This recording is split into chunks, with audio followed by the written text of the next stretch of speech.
here with another Coffee with Joe update. Today my beverage of choice is H2O because I need to rehydrate myself after these last few weeks. I know I haven't filmed in a while. There was a period there where nothing was really happening.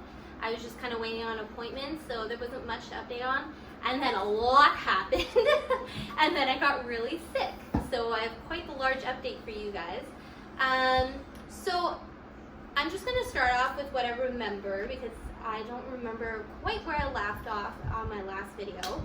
But I believe what I said in my last video was I was waiting for 3 appointments. I was waiting to see my neurologist in person because I couldn't because I was sick and in the hospital, as well as my neuroconcussion specialist and my neuro-ophthalmologist.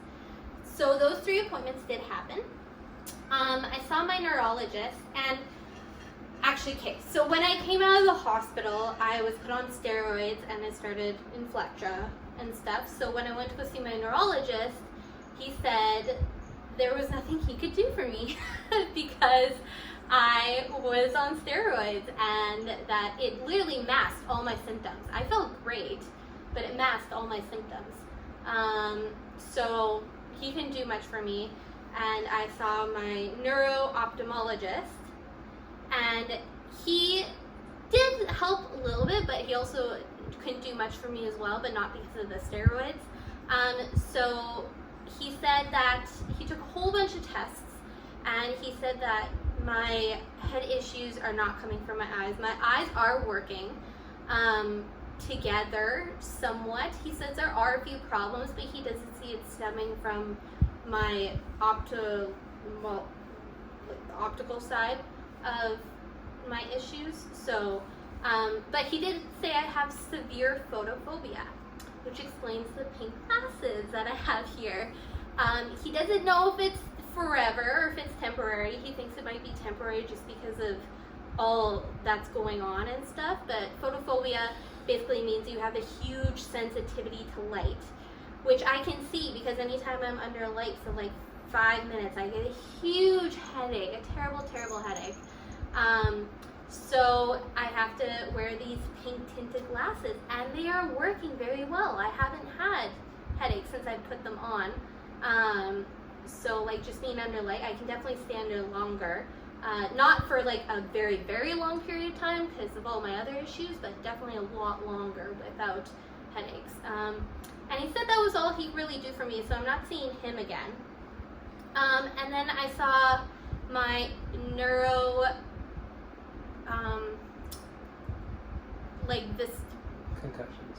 neuroconcussion specialist. Thank you, Steve. My neuroconcussion specialist, and she did help me, but she couldn't at the same time. So I walked in, I did a bunch of tests with her and stuff, and she's like, well, you're not really displaying any symptoms. I'm like, I know, because I'm on steroids right now, and I feel like I'm on top of the world. And so she said that once I'm off the steroids and everything, to go to vestibular therapy because she thinks that my problems are neurological and my vestibular system. And I did explain to her at the very, very beginning, like I went to go see a vestibular therapist and it just made everything worse. And she said 2 things. She said, 1, she thinks I went a little too early, and 2, that it is going to get worse before it gets better. So I haven't seen my vestibular therapist yet, because the moment I came off steroids, I became very, very ill. I got super sick. There was one day where I was feeling good finally for the first time in a while, and I wanted to go on a walk. So me and Steve went to the White Shell and we went on a walk, and it was very, very tiring. I think it was a little too much for me. And actually, by the time we got home, I was just not feeling good. And I became very sick, and I went to go get COVID tested. And it took a while, but thankfully it came back negative. And then I called my doctor, and she put me on a chest infection meds, and she said if I'm not better within 5 days, sorry, there's an alarm going off. If I'm not better within 5 days, that I have to go get COVID tested again. And I was like, oh no, I really don't want to do that, because this time when I went to go get COVID tested, I don't know if it was the person or whatever, but I actually cried. It hurt so bad. The first few times I got it, like in the hospital and stuff, it wasn't like terrible, but it was just so bad this time. So I really didn't want to go back and get tested, and I really didn't want to be a false negative. So I did do the chest infection meds, and they did work. But during all this, I was in a really bad flare-up for 3 weeks. Really bad. I felt the worst I've been, but it wasn't the worst. There was no blood. There was a little bit of substance and stuff, but it just, I think it's because I was sick at the same time, and it just drained me. Like, I could not move, I couldn't text, I couldn't talk, I couldn't do anything. If I moved from the bed to the couch, it was a good day. I couldn't even change. I couldn't shower. If I showered, I would have to lie down and take like a 2-hour nap. Like, it was absolutely exhausting. And so I was really worried that I would have to go back on steroids. I felt good on steroids, but it's not good to be on steroids long term. And I was really upset with the weight gain that I did get from steroids, and it was really bringing me down too. And I finally had just started losing that weight, so I really didn't want to go back on it. So I called my doctor, my GI specialist, and they were pretty quick in getting back to me and stuff, and they ordered emergency blood work because they wanted to make sure my hemoglobin levels and stuff were okay, and they also wanted to check the medicine levels in me to make sure that the amount they're giving me for my Inflectra was right. And I got those results back today, and everything seemed okay, which is really good. They're still testing a few things, but they're, as far as my hemoglobin goes and stuff, it wasn't low, which is really good.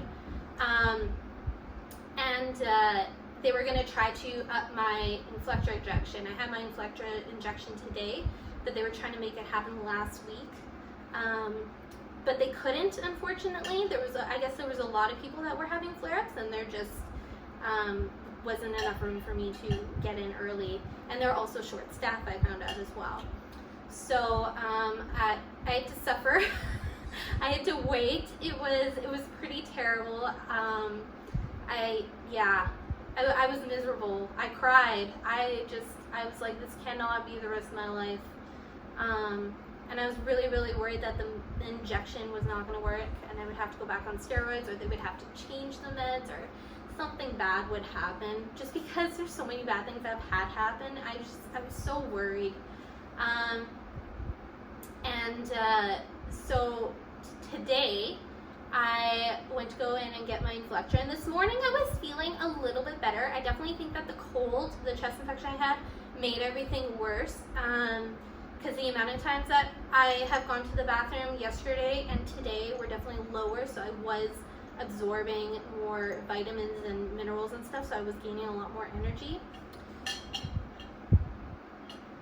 But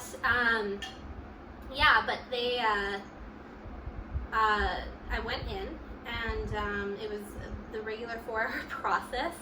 I had a couple times ago when I got my Inflectra, I had a bad allergic reaction. So now every time I go in, it's an extra hour-long process because they have to give me Benadryl and hydrocortisone for the first hour. And they were shocked because they looked at the amount today and they were like, how come you get so much hydrocortisone? And I said, well, I have an allergic reaction to this, so I guess they upped it because of that. And they're like, oh wow, because usually you don't see this much on a person. But I felt great. It was the best I've felt in a very long time. And they always tell me every time I come in, they're like, oh, you're gonna get really sleepy. And I was like, no, I'm not. I'm gonna get super hyper. I'm gonna be super giggly. I'm probably gonna annoy the crap out of you. And I did. I got super hyper. I got super giggly. I was spamming people with text messages. I was taking videos. I was laughing at things that I normally don't laugh at. I got the private room today with the Lazy Bear Lounge couch thing, so it was nice. but people could hear me laughing outside and they were like looking at me like I was crazy. But I felt good. It was a nice like 3-hour process. I felt great. And so I got the injection and everything, and I came home, and normally the last few times I've had my Inflectra, I'm out. Like that day, I'm absolutely exhausted. Like I can't do anything or whatever because it is exhausting. You're putting a lot of stuff in your body. When I did come home, I did feel a little tired, and like I was like, oh, like I'm starting to get exhausted. And then 20 minutes later, I felt amazing. And I went to the bathroom, and my bathroom issues weren't gone, but they were a lot better. And I was like, oh my goodness, it worked. I don't have to go on steroids probably. Like, is this, and now mind you, this happened today, and like I do need to like rehydrate myself and make sure I can keep things in and stuff. But yeah, like it seems to be working, which is super exciting, which is why I want to take this video today, because I felt good today and I wanted to take advantage of that moment. And I'm really, really happy, and I'm so thankful to God that it's working. And I haven't felt this good and this happy in a very long time. I feel very blessed. We've been blessed with a lot of gifts lately and a lot of cards, and just people just showering us with their prayers and just help. People have just been helping so much, and I really appreciate all those people out there that have been helping us. It means so much, so much. And I've lost 15 pounds, which is super exciting. I gained 40 and I've lost 15, so my clothes are starting to fit me slowly again. My moon face is going away, and I'm starting to feel good again. And I'm definitely not gonna like overdo it, because I don't need another chest infection or anything, but I just like wanna take that all in and just realize like this is a really bad situation, but like I definitely feel like we're on the right path again with my head issues and with my stomach issues, and I can actually see a future of a normal Jocelyn again, or like the new normal and stuff. And then, yeah, so I just want to update you guys on that. I really want to just one more time, like I can't express how much it means to Steve and I, everyone that's helped us, prayers, the gifts, the cards. I've been getting so many cards in the mail, the food, just all the little things, even the text messages that people are just like, hey, how are you doing? Like people I haven't talked to in a very long time, and just it really encourages me. And even though I don't reply right away, because some days like I can't even open my eyes, when I do see those, it really warms my heart.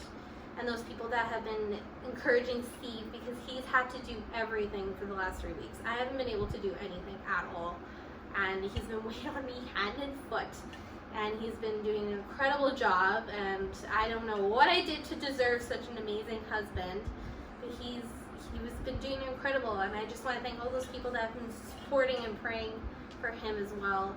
We really appreciate it. Yeah, so pray that this works and that good things are coming. I also found out, so I was really nervous because I had an autoimmune disease, a very active, kind of not quite under controlled autoimmune disease, and I was really worried that I would not be able to get the COVID shot, or the COVID vaccine, because they haven't done any testing on autoimmune people, so they don't know how it reacts to them. And if I get COVID, because my immune system is so suppressed, sorry, it could be really, really bad for me, like really bad. So it's been a little scary. And so last week when I called my doctor and stuff, he did give me some information. He did say that it has to be Pfizer. They said that they don't know how it's going to affect my body because they have not tested it on autoimmune people, or like people with ulcerative colitis and Crohn's and stuff. But they do recommend that I do get it, which is super exciting. They say I do need to be stable, so I can't be in a flare-up. And apparently you could be on any medication in the world, anyone, but if you're on prednisone, which is a steroid I've been on, you cannot get the COVID shot. I don't know why. Maybe because it doubly suppressed, so like I'm already suppressed because of my inflectra, and then on top of that the steroid. So I do need to wait to make sure that this is all settled and that I don't go on steroids and stuff, but I can get the COVID vaccine, which is so exciting and so important to me, because there's people who can't get it, and I want to protect those people, and I need to protect myself too, because I'm in a very vulnerable position as well. So I'm very happy that I can get it, and I'm very thankful for that as well. Yeah, so that's all I have for you guys. I hopefully will be able to see a vestibular therapist soon, and that's kind of the next step in my therapy. So yeah, thank you so much. I hope you guys are staying safe. I hope you all have a wonderful summer. I will be making more videos throughout the summer. Oh, and also I did talk about possibly doing like a daily vlog thing and stuff, and I've had a lot of good feedback on that. A lot of people think that I should do it. It won't be daily, and I think I will be doing it. I'm just gonna wait till I'm more stable, because it does require a little bit more commitment, and I don't want to let you guys down on that. So I will be doing it. I'm just gonna wait until I'm a little more stable and a little bit more healthy before I do like what it's like in the day of Jocelyn, staying at home and stuff. So yeah, but thank you so much for watching, and I will talk to you guys soon.